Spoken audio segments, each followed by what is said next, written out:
ஸ்ரீமதே ராமானுஜாய நமஹ. சென்ற நூற்றாண்டுல வைஷ்ணவ சம்பிரதாயத்தை சேர்ந்த ஒரு மகா வித்வான் இருந்தார். உத்தம வீரராகவாச்சாரிய சுவாமி.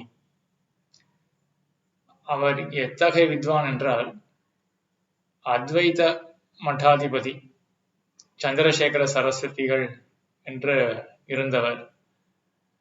அவர் அத்வைத சித்தி அப்படின்ற ஒரு கிரந்தம், கஷ்டமான கிரந்தம், கடினமான அந்த கிரந்தத்தை கேட்க வேண்டும் என்று ஆசைப்பட்டு அவர் அத்வைத வித்வான்களை நாடல. அவர் உத்தமர் சுவாமி இடத்துல வந்து அவரிடத்துல தெரிவித்தார், நீங்க மடத்துக்கு வரணும், வந்து எனக்கு அத்வைத சித்தி சொல்லிக் கொடுக்கணும் அப்படின்னு தெரிவித்தார்னு சொல்லுவார்கள். ஆக இப்பேற்பட்ட ஒரு வித்வானாக இருந்தவர் உத்தமர் வீரராகவாச்சாரிய சுவாமி. அவர் தாம் முத்ரணம் செய்த பப்ளிஷ் பண்ண ஸ்ரீபாஷ்யம், அதனுடைய பூமிகை அப்படின்னா முன்னுரை வச்சுக்கலாம். இந்த புத்தகத்தினுடைய பூமிகைன்றது வெறும் அந்த புத்தகத்தில் இருக்கிற கண்டென்ட்ஸை மட்டும் விமர்சனம் பண்ணாம, அதுக்கு தொடர்பான அர்த்தங்கள் தனக்கு என்ன தோன்றதோ அதை சொல்றதும் உண்டு பூமிகையில. அந்த பூமிகையில வேதாந்தத்தினுடைய ஒரு வரலாற்றை தெரிவித்துள்ளார். ஆதி காலத்திலேருந்து வேதாந்த பிரச்சாரம் எப்படி நடந்திருக்கு அப்படின்றத தெரிவித்துள்ளார். இது மறுபடியும் வைஷ்ணவர்களுடைய கண்ணோட்டத்துல இருக்கும். சங்கர மதத்தை சார்ந்தவர்களுக்கு இந்த கண்ணோட்டம் ஒத்து வராது, அதுல ஒன்றும் சந்தேகம் கிடையாது. ஆக வைஷ்ணவ ஆச்சாரியர்களுடைய கண்ணோட்டத்துல வேதாந்த மதம், வேதாந்த பிரச்சாரமானது ஆதி காலத்திலிருந்து எப்படி நிகழ்ந்தது என்பதை உத்தமர் சுவாமி தன்னுடைய பூமிகையில தெரிவித்துள்ளார். அதை பத்தி தெரிஞ்சுக்கலாம் அப்படின்னு எனக்கு தோணித்து. முக்கியமாக இது எதுக்கு பகிர்ந்து கொள்ளணும்னு தோணித்துன்னா, நெடுநாளாக ஒரு சந்தேகம் இருந்தது, ஏன் அத்வைத மதம் இவ்வளவு பரவி இருக்கு, உலகம் எல்லாம் பொய் அப்படின்னு சொல்ற இந்த அத்வைத மதம் இப்படி பரவி இருக்குன்னா என்ன நடந்திருக்கு அப்படின்னு ரொம்ப ஒரு ஆவல் இருந்தது, என்னதான் நடந்திருக்கும் அந்த காலத்துல அப்படின்னு. இந்த பூமிகையானது குறிப்பாக ரொம்ப சுருக்கமாக தான் இருக்கு, ஆனாலும் நமக்கு வந்து ஒரு எண்ணத்தை உண்டு பண்றது, ஒரு ஐடியா கொடுக்கறது, இப்படிதான் இருந்திருக்கும் அந்த காலத்துல அப்படின்னு. சரி, இப்போ வந்து அந்த பூமிகையில உத்தமர் சுவாமி என்ன தெரிவிக்கிறார் அப்படின்றத பார்க்கலாம். வேதாந்தத்தினுடைய விசாரத்தை ஆதி காலத்துல ரிஷிகள்லாம் பண்ணியிருந்தார்கள். பண்ணதுனால்தான் பிரம்மசூத்திரமே வந்தது. வேதாந்தத்தினுடைய அர்த்தம் என்ன அப்படின்ற விசாரம் தான். அந்த விசாரம் பண்ணும் பொழுது ஒரு சபையாக இருந்து கொண்டு, சதஸாக இருந்து கொண்டு விசாரம் பண்ணினார்கள் அப்படின்றதுதான் சூத்திரத்திலிருந்தே தெரிகிறது. இந்த விஷயம் வெறும் வேதாந்தத்துல மட்டும் கிடையாது. வியாக்கரணம் அப்படின்ற ஒரு சாஸ்திரம் இருக்கு. பாணினி அப்படின்ற மகரிஷி எல்லாரும் கேள்விப்பட்டிருக்கலாம். அதே போல பதஞ்சலி அப்படின்ற மகரிஷி கண்டிப்பா எல்லாருமே கேள்விப்பட்டதாக இருக்கும். இந்த பதஞ்சலி அப்படின்ற மகரிஷி என்ன பண்ணார் அப்படின்னா, பாணினியுடைய எப்படி வேதவியாசர் பிரம்மசூத்திரங்கள் அப்படின்னு சுருக்கமாக சூத்திரங்கள் அப்படின்றத பண்ணியிருக்காரோ, அதே போல பாணினி அப்படின்ற மகரிஷி வியாக்கரணத்துக்காக சுருக்கமாக சூத்திரத்தை பண்ணியிருக்கார். அதுக்கு விரிவுரையாக பதஞ்சலி முனிவர் என்பவர் பாஷ்யத்தை இயற்றியுள்ளார். இந்த பாஷ்யத்தை படிக்கும் பொழுதே, என்னுடைய வியாக்கரண வாதியார்னு சொல்லுவார், அவர் சொல்லியும் கேட்டிருக்கேன். இந்த பாஷ்யத்தை படிக்கும் பொழுது எப்படி இருக்கும் அப்படின்னா, ஏதோ ஒருத்தர் சொல்ல அதுக்கு ஒரு சமாதானம், அதுக்கப்புறம் மற்றொருத்தர் சொல்ல அதுக்கு ஒரு சமாதானம் அப்படின்னு ஒரு வாதம் பிரதிவாதம் அதை அப்படியே ஏடுபடுத்தினது போல இருக்கும் பாஷ்யம். ஒரு கான்வர்சேஷனை அப்படியே எழுதி வைத்தா போல இருக்கும் வியாக்கரண மகாபாஷ்யம். அதே ரீதி தான் இங்கேயும் நடந்திருக்கு. வேதாந்தத்திலையும் சூத்திரங்களை ஆராய்ந்து பார்த்தாலே அப்படிதான் தெரியறது அப்படின்னு உத்தமர் சுவாமியுடைய அபிப்பிராயம். ரிஷிகள்லாம் கூடி ஒவ்வொருத்தருக்கு ஓர் அபிப்பிராயம். அதற்கு பிறகு வேதவியாசர் தமக்கு என்ன அபிப்பிராயமோ அதை தெரிவித்துள்ளார் பிரம்மசூத்திரம் அப்படின்ற சூத்திரம் மூலமாக அப்படின்னு. உதாரணத்துக்கு, அந்த காலத்துல சந்நியாசாசிரமம் அப்படின்றது தேவையா அப்படின்னு ஒரு சர்ச்சை. வேதங்கள்லாம் இவ்வளவு கர்மங்களை செய் அப்படின்னு விதித்த வேதங்கள் சந்நியாசாசிரமம் அப்படின்றத ஒண்ணு சொல்லுமா எல்லாவற்றையும் விட்டு இருக்கக்கூடியது தானே சந்நியாசம், விடுறது தானே சந்நியாசம். இவ்வளவு கர்மங்களை செய்யணும் சொன்ன வேதமே கர்மங்களை விட்டு விடு அப்படின்றத சொல்லுமா? அதனால சந்நியாசாசிரமன்றது வேதத்துல சொல்லப்பட்டதாக கொள்ள முடியுமா அப்படின்னு ஒரு சர்ச்சை. அதுதான் ஸ்ரீபாஷ்யத்துல, அதாவது வேதாந்த சூத்திரத்துல 3வது அத்தியாயத்துல வரப்போறது.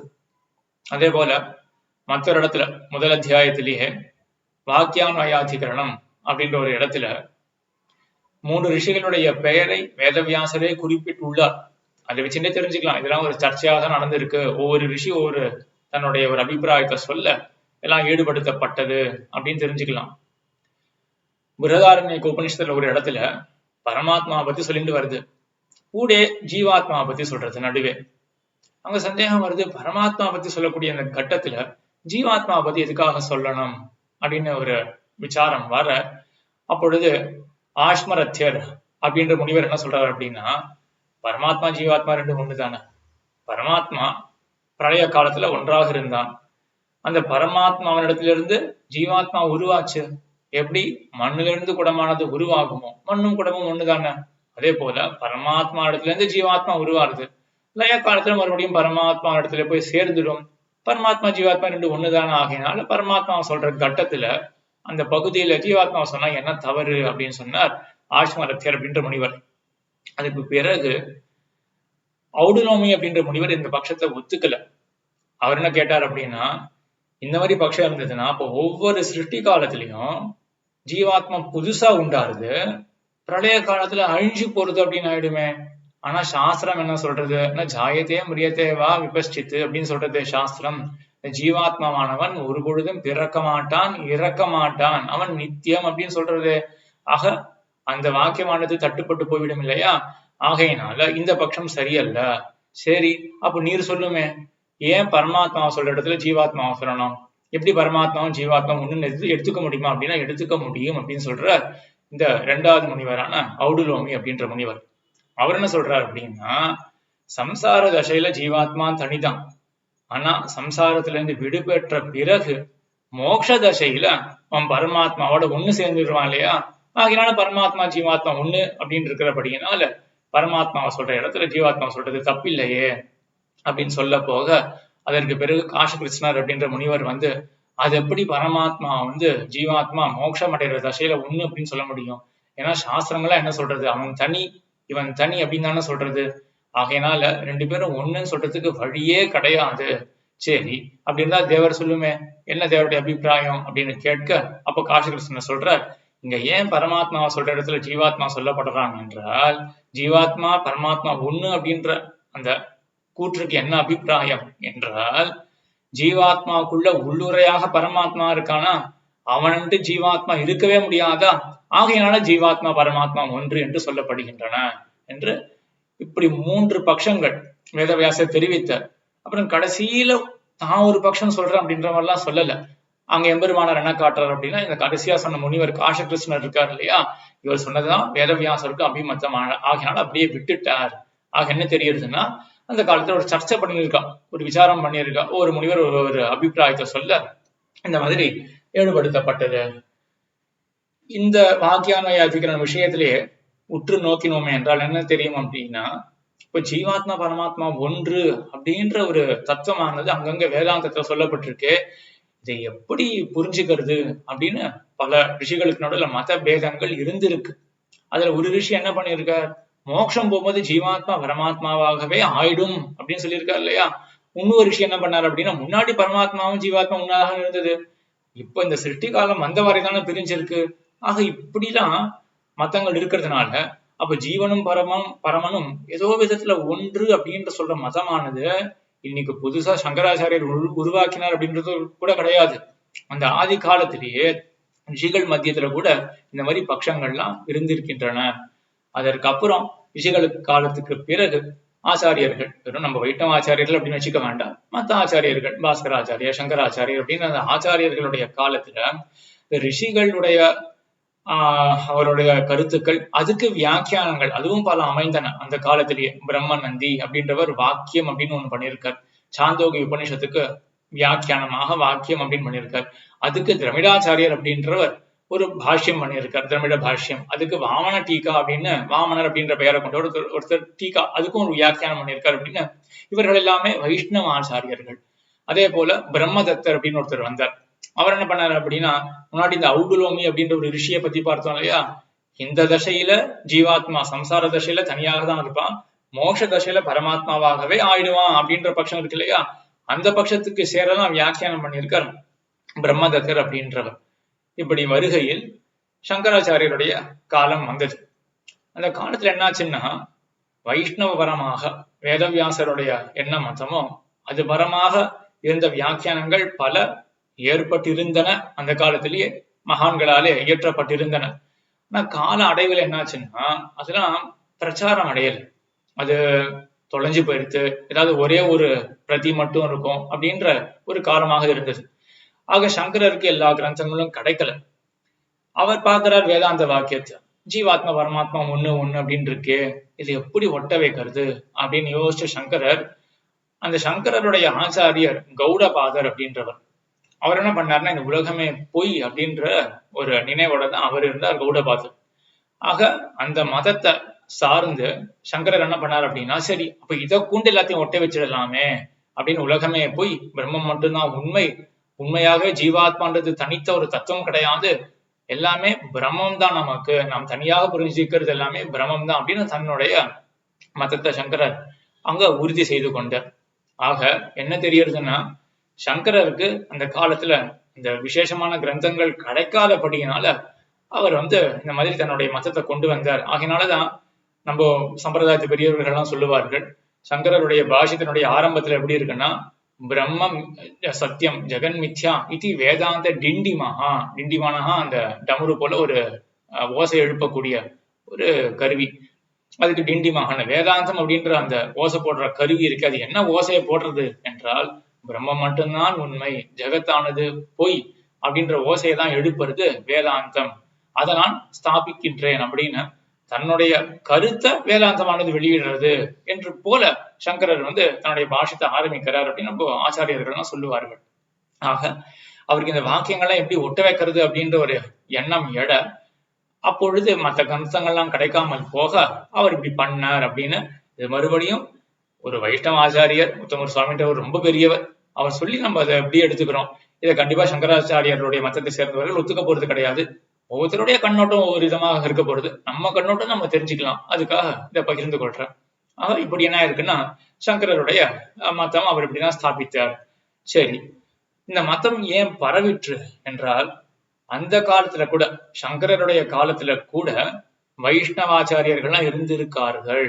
ஆகையினால சங்கரர் காலத்துல அது வெறும் பௌத்தர்கள் மட்டும்தான் அவற்றை எல்லாம் சங்கரர் ஜெயித்தார், அவர்களை எல்லாம் சங்கரர் வென்றார், அதற்கு பிறகுதான் வைணவ மதம் வந்தது அப்படின்லாம் கிடையாது. அந்த காலத்துல வைஷ்ணவ ஆச்சாரியர்கள்லாம் இருந்திருக்கார்கள். இதை புராண ஸ்லோகத்தை கொண்டே தெரிஞ்சுக்கலாம். அந்த காலத்துல திருமழிசை பிரானுடைய பாட்டே இருக்கு, 3 தண்டர் உண்டினா அற்றப்பட்ட சுற்றி வாழும் மந்தநீர் அரங்கமே என்று, சிற்றையற்று 3 மூங்கில் 3 தண்டர் ஒன்றினர் என்று திருதண்டி சன்னியாசிகள் அந்த காலத்துல இருந்திருக்கார்கள் அப்படின்றது தெரியறது. தத்தாத்திரேயன் அப்படின்னு எம்பெருமானுடைய அவதாரம், திருதண்ட தாரினா பூர்வம் விஷ்ணுனா பரிரட்சிதா திரையி அப்படின்னு புராண ஸ்லோகத்தை காட்டுவார்கள். திருதண்டத்தை தரித்து கொண்ட எம்பெருமான் விஷ்ணு, அவனாலதான் இந்த திரையி, இந்த வேதமானது லோகத்துல ரட்சிக்கப்பட்டது. ஆக தத்தாத்திரேயன் அப்படின்றவன் எம்பெருமானுடைய அவதாரம். அவர் திருதண்டத்தை தரித்து கொண்டவர். வைஷ்ணவ சன்னியாசிகளுக்கெல்லாம் தடியை பிடிச்சிட்டு இருப்பார்கள் இல்லையா, அது திருதண்டம், 3 கம்பங்களை கொண்டது வைஷ்ணவர்களுடைய தடியானது. ஏன்னா நம்மளுடைய சம்பிரதாயத்துல 3 தத்துவம், சித்து அச்சித்து ஈஸ்வரன் அப்படின்னு 3 தத்துவம் இருக்கிறதுனால 3 தண்டங்களை கொண்ட சன்னியாசிகள் வைஷ்ணவ சன்னியாசிகள். அந்த சன்னியாசிகள்லாம் சங்கரருடைய காலத்திலும் இருந்திருக்கார்கள், வைஷ்ணவர்கள்லாம் அந்த காலத்திலும் இருந்திருக்கார்கள். சங்கரர் இந்த ஜெகத்தே பொய் அப்படின்னு சொல்லி, பிரம்மம் மட்டும்தான் சத்தியம், ஜீவன் அப்படின்றது தனித்து ஒண்ணு கிடையாது அப்படின்னு தன்னுடைய மதத்தை வைஷ்ணவ சன்னியாசிகள் வைஷ்ணவர்களிடத்துல பரவ செய்ய முடியல.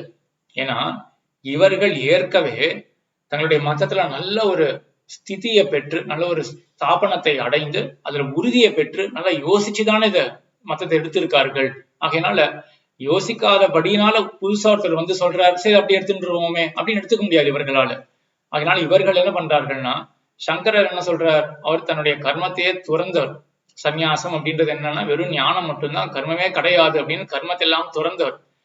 அப்படிப்பட்டவர் இந்த வைஷ்ணவர்கள் மத்தியில வந்தா இவர்கள் ஏற்கவில்லை சங்கராச்சாரியர். ஏன்? இவர்கள்லாம் கர்மத்தை துறக்காதவர்கள். சரி, அதுக்கு மேல சங்கராச்சாரியர் சொல்ல வர, கர்மம் அப்படின்றது வெறும் பயனற்றது, வெறும் கர்மமானது பயனற்றது. உன்னை சிந்திக்காம செயல் அப்படின்றது என்ன இருக்கு? சிந்திக்காத செயலுக்கு என்ன பயன் இருக்க போறது அப்படின்னு பேச வந்த சங்கராச்சாரியர் அவருடைய பேச்சானது இவர்களிடத்துல எடுபடாது. ஏன்னா இவர்கள் செய்கிறார்கள், அது உண்மைதான். அவர் சங்கராச்சாரியோடைய மனசை எப்படி நம்ம நோக்கணும் அப்படின்னா, அவர் சொல்றது ஒரு விதத்துல சரிதானே. சும்மா ஏதோ ஒண்ணு பண்ணிட்டே இருக்கார்கள், யோசிக்காம ஒண்ணு பண்றதுன்றது சரியாகுமா? யோசனையே இல்லாம, ஞானமே இல்லாம நான் பண்றேன் அப்படின்னா அந்த செயலுக்கெல்லாம் ஒரு பலன் இருக்குமா அப்படின்ற ஒரு மனப்பாங்கோட சங்கராச்சாரியர் வர. அது சரியான மனப்பாங்கு தான். யோசனை இல்லாம வெறும் ஞானமே இல்லாம ஒரு செயலை செஞ்சா அதுக்கு என்ன பலன் இருக்க போகுது?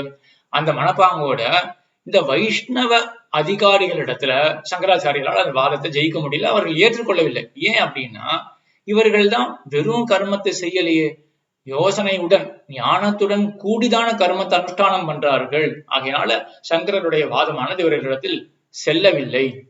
ஆக இவர்களுடைய மதம் அப்படியேதான் இருந்திருக்கு. வைஷ்ணவ மதமானது அப்படியேதான் இருந்திருக்கு. அது ஆளவந்தார் வரையிலும் அப்படியே பரம்பரையாக வந்திருக்கு. அதுக்கப்புறம் எம்பெருமானார் இடத்துல வந்து அது உலகளாவ பரவித்து.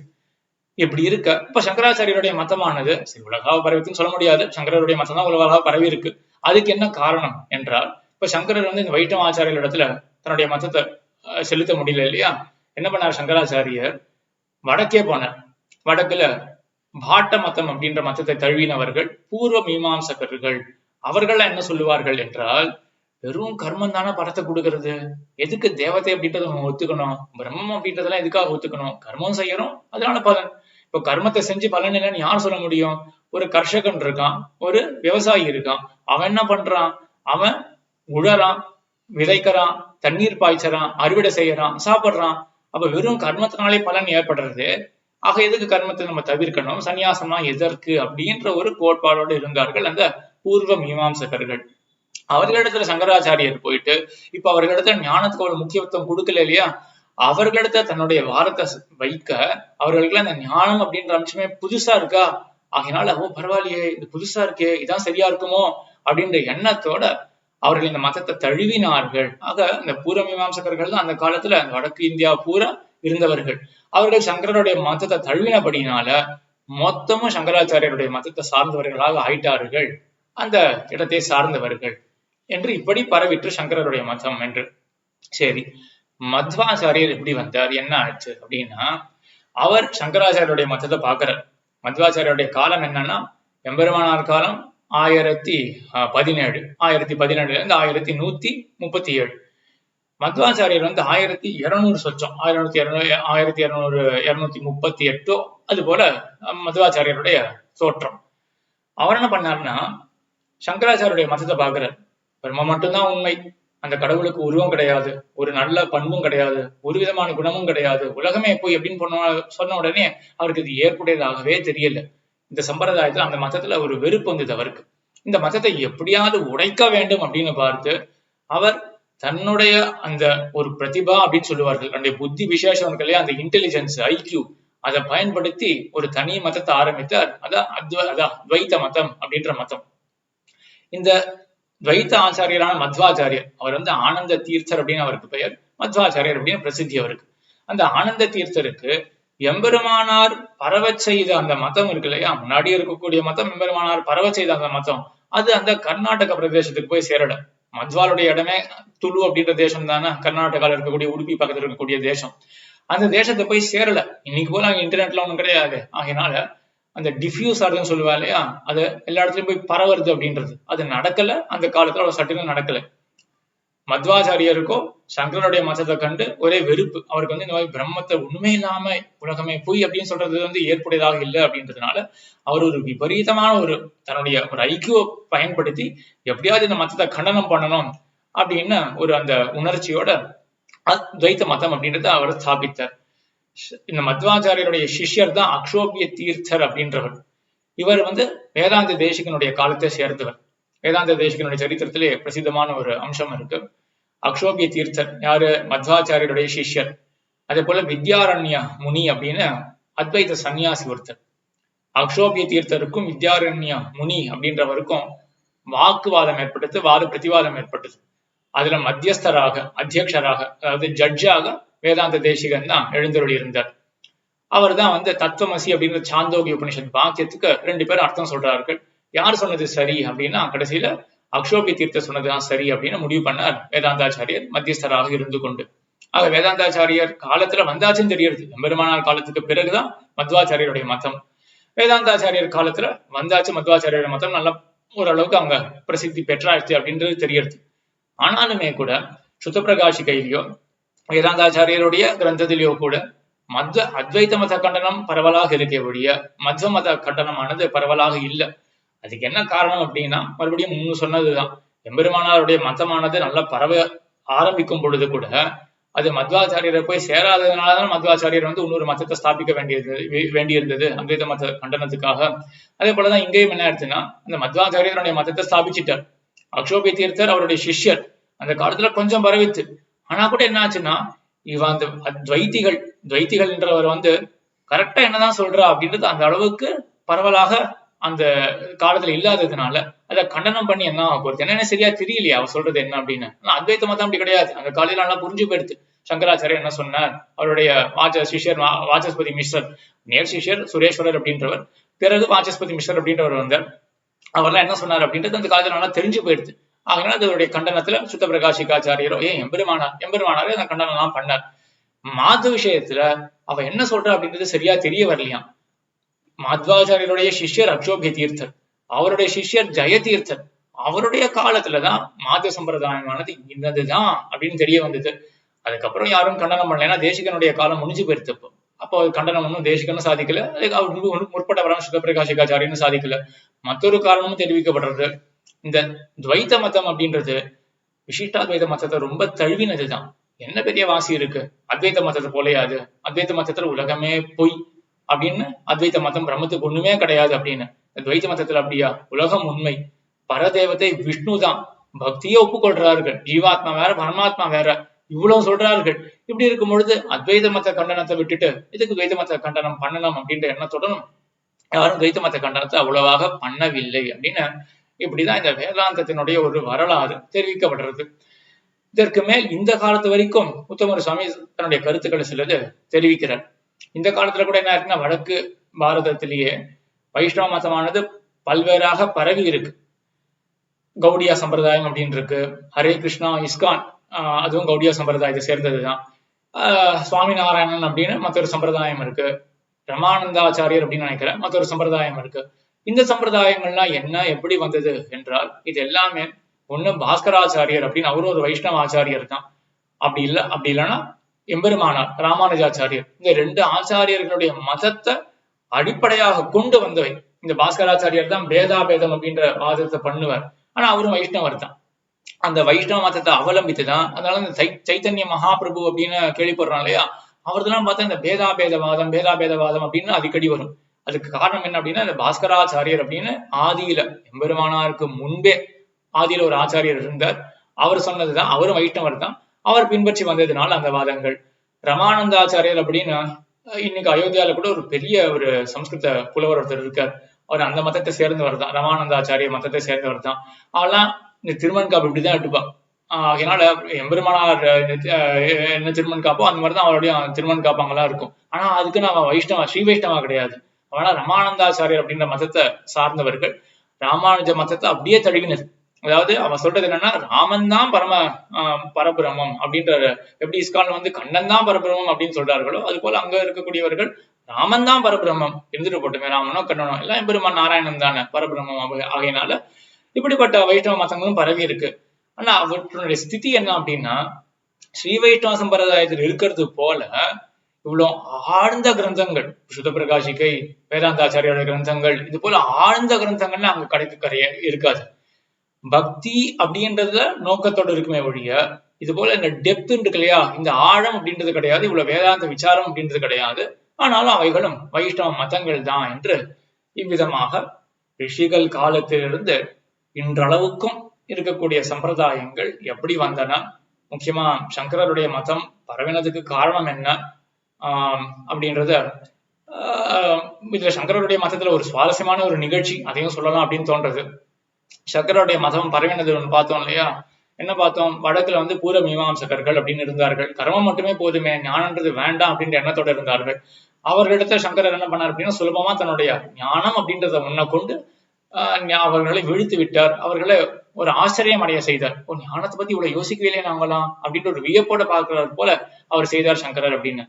இந்த சங்கரர் வடக்கு இந்தியாவுக்கு போகும்பொழுது அங்க மண்டன மிஸ்ரர் அப்படின்றவர் தான் பூர்வ மீமாம்சகருடைய தலைவராக இருந்தார். அத்தியாபகர் அத்தியக்ஷரா அவர் தான் இருந்தார், நிர்வாகராக இருந்தார். அவரிடத்துலதான் வாதம் செய்தார் சங்கராச்சாரியர். அந்த மண்டன மிஸ்ரர் அவர் எப்படிப்பட்டவர்னா, அவர் கொஞ்சம் வயசுல மூத்தவர். அவருடைய பாரியா மிகவும் ஒரு கெட்டிகாரி, ஒரு வைதுஷ்யம் பெற்றவளாக விதுஷியாக இருந்தால் அவருடைய பாரியாலும் மனைவியும். சங்கரர் என்ன பண்ணார் அப்படின்னா, மண்டல மிஸ்ரரை சுலபமாக வீழ்த்தி விட்டார். அதுக்கப்புறம் இந்த பாரியா சொன்னான்னா, வெறும் கணவனை வீழ்த்தினா மட்டும் போராது, வாரத்துல அர்த்த பத்னி அப்படின்னு சொல்லுவார்கள், லேஷாவா அர்த்த பூதா அப்படின்ற மாதிரி இவ இந்த பத்னியானவள் கணவனுக்கு ஒரு பாதியான சமமாக தான் கருதப்படுகின்றாள். ஆகையினால கணவனை வீழ்த்தினா மட்டும் போராது, என்னையும் போரிலே அந்த வாத போரிலே வீழ்த்த வேண்டும் என்று சொல்ல சங்கராச்சாரியர் அந்த மண்டலமேஸ்வருடைய பாரியா இடத்துலையும் வாதத்தை செய்தார் அப்படின்னு சரித்திரத்தை சொல்லுவார்கள். இங்க என்ன ஒண்ணு தெரியறதுன்னா, இது இந்த காலத்துல வைத்துக் கொண்டோம்னா, நான் சொல்லப்போற ஒரு உதாரணம் கொஞ்சம் முரட்டுத்தனமாக கொஞ்சம் குத்தரா போல இருக்கும். இருந்தாலும் மறுபடியும் சொல்றேன், இது வைணவ கண்ணோட்டத்தோட நம்ம பார்த்தோம்னா சரி, வைஷ்ணவர்களுக்கு இப்படி அபிப்பிராயம் அப்படின்னு எடுத்துட்டு போயிடலாம். ஆனா மற்றவர்கள் இப்ப ஸ்மார்த்தர்கள் கேட்டா கொஞ்சம் குத்தரா போலதான் இருக்கும். அதனால வைணவ கண்ணோட்டத்தோட பார்க்க வேண்டும் அப்படின்னு தான் சொல்ல முடியும். என்ன ஒரு உதாரணம் தோன்றதுன்னா, அங்க வடக்கு இந்தியாவில ஞானத்துக்கு அவ்வளவா மதிப்பு கொடுக்கல. சங்கராச்சாரியர் அங்க போன உடனே ஞானத்தை பத்தி சொன்ன உடனே எல்லாருமே உடனே ஆமா ஆமா ஞானம் இவ்வளவு உயர்ந்ததாச்சு, அதனால இந்த அத்வைத மதம் சரி அப்படின்னு எல்லாத்தையும் ஒப்புக்கொண்டார்கள். தென்னாட்டுல அது எடுபடல. ஏன் அப்படின்னா, இங்க வைஷ்ணவாச்சாரியர்கள் இருந்திருக்கார்கள். அவர்கள் ஏற்கனவே ஞானத்துக்கு முக்கியத்துவம் கொடுத்தவர்களாக இருந்தார்கள். ஞானத்தை முக்கியமாக கொண்டு கர்மத்தையும் விடாமல் ஞானத்துக்கு முக்கியத்துவம் கொடுத்தவர்களாக இருந்தபடினால அவர்களுக்கு இந்த வாதம் ஒரு பெரிய விஷயமாகவே தோன்றவில்லை. இது எப்படி இருக்குன்னா, இந்த காலத்துல கத்தர் அப்படின்னு ஒரு மனிதனை கொண்டு அவர்தான் எப்படி இடையனாக இருந்து ஆட்டுக்களை மேய்க்கக்கூடியவர், அவர் உலகத்துக்கே அவர் தான் காப்பாளர் அப்படின்லாம் சொல்லி எவ்வளவு பெரிய மாத்திட்டு இருக்கார்கள் இல்லையா. இந்த வாதங்களானவை எங்க எடுபடும் அப்படின்னா, காட்டுல போனா அங்க ஆதிவாசிகள் காடு வாழ் மக்கள் இருக்கார்கள் இல்லையா, அவர்களுக்கு இது பார்த்தீங்கன்னா யோசனையே இருக்காது. அவர்களுக்கு என்ன வேணும், அன்றாட வாழ்க்கைக்கு என்ன இப்படி என்ன சாப்பாடு கிடைக்க போறது, எப்படி நான் இருக்க போறேன் அப்படின்னு இவ்வளவு மட்டும் தான் அவர்களோட யோசனை. அவர்களிடத்துல போயிட்டு இந்த மாதிரி ஒரு தெய்வம் இருக்கு, காப்பாத்துறது அது அப்படின்னு சொன்ன உடனே இதெல்லாம் புதுசா இருக்கா, ஏத்துக்கிறோமே அப்படின்னு சொல்ல மாட்டார்களா, அதெல்லாம் நடந்துட்டு இருக்கு.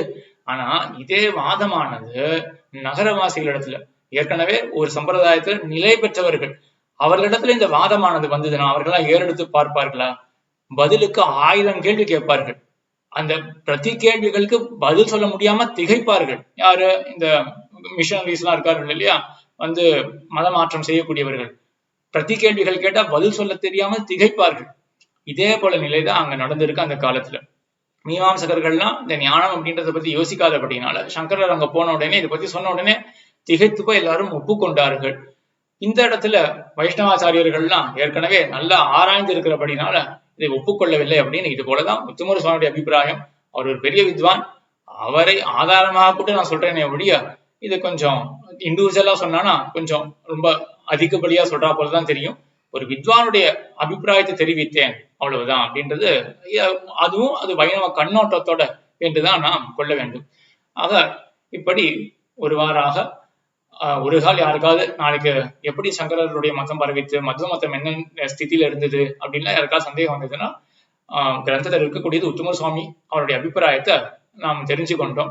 அது கொண்டு வேற ஏதாவது ரிசர்ச் நமக்கு எங்கேயாவது பண்ண வேண்டியதுன்னா இது கொஞ்சம் உதவும், இந்த மாதிரி இன்ஃபர்மேஷன் உதவும் அப்படின்ற ஒரு எண்ணத்தோட பகிர்ந்து கொண்டேன். ஆழ்வார் திருவடிகளே சரணம், எம்பெருமானார் திருவடிகளே சரணம், ஜிகர் திருவடிகளே சரணம்.